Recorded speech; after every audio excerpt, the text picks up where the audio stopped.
नमस्कार, मैं अमित ओझा और आप देख रहे हैं इंडियन टीवी न्यूज़। अभी हमारी मौजूदगी बैक रोड स्थित एक होटल के पास में है, जहां पर स्वर्गीय दिनेश चंद्र श्रीवास्तव के पुण्यतिथि के अवसर पर जो है एक पत्रकार संगोष्ठी का जो है आयोजन किया गया और आज जो है उसका यहाँ पे कार्यक्रम चल रहा है।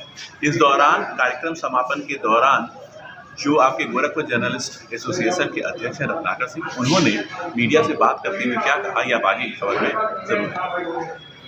दिनेश चंद्र श्रीवास्तव जी की पुण्यतिथि पे इसका मुख्य उद्देश्य क्या था? देखिए, मुख्य उद्देश्य तो सिर्फ इतना था कि एक कारवां चलता है, लोग बिछुड़ जाते हैं, नए लोग जुड़ जाते हैं।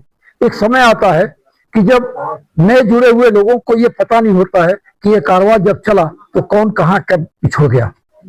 ये सिर्फ एक परिचय कार्यक्रम था कि आप अपने पुराने उन योद्धाओं को जाने, उन लेखनी के सिपाहियों को जाने जिन्होंने आपको एक आधार दिया, एक धरातल दिया, एक स्थान दिया कि यहाँ आप खड़े होकर पत्रकारी सुख दुख की बातों को बांट सके, साझा कर सकें और अपना कोई दुख है तो हल्का कर सकें, सुख है तो बांट कर उसे और बढ़ा सकें।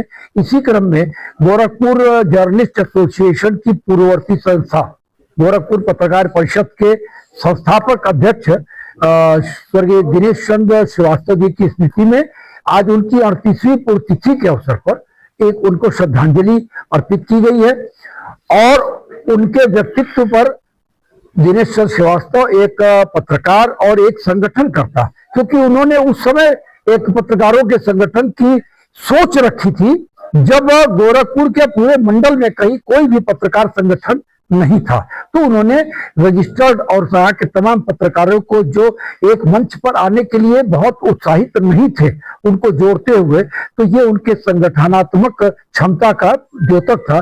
इसलिए दिनेश चंद्र श्रीवास्तव एक पत्रकार और एक संगठनकर्ता के रूप में एक विचार गोष्ठी की गई। और जब हम एक किसी बड़े पत्रकार को स्मरण करते हैं तो निश्चित ही कुछ फल प्राप्त होते हैं।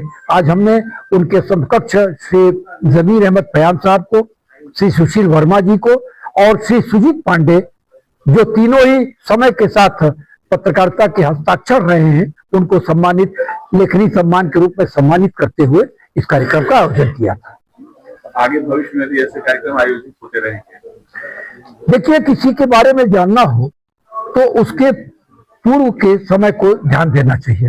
गोरखपुर जर्नलिस्ट एसोसिएशन पत्रकारिता से सरोकार रखने वाली एक संस्था है और लगातार अपने शपथ ग्रहण कार्यक्रमों में, अपने हिंदी दिवस, पत्रकारिता दिवस कार्यक्रमों में हम अपने उन साथियों को जरूर स्मरण करते हैं जो हमारे साथ चले अंत और बीच में कहीं वो मौत के आगोश में असमय गुम हो गए। ऐसे में हम उनको याद करते हैं, उनके परिजनों को बुलाते हैं और उनको यह एहसास कराते हैं कि उनका पति, भाई, बेटा, पिता, जो भी कोई रहा हो, उसने अपना समय व्यर्थ नहीं गंवाया था।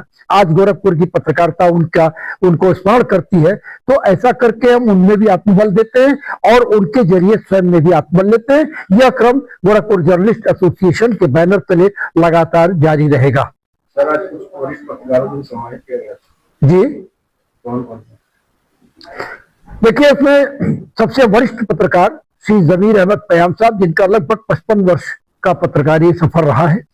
फिर आपके सुशील वर्मा जी, जिन्होंने लगभग 48 साल की पत्रकारिता की होगी और कुछ ऐसे ही 40-45 साल की पत्रकारिता श्री सुजीत पांडे जी की भी रही है। आप तीनों लोग समय के साथ एक हस्ताक्षर के रूप में गोरखपुर की पत्रकारिता में अपनी उपस्थिति दर्ज करा चुके हैं। उनको आज हम लोग ने सम्मानित उनको नहीं किया है, उनकी लेखनी को सम्मानित किया है और उसके जरिए संस्था ने स्वयं को गौरवान्वित महसूस किया है।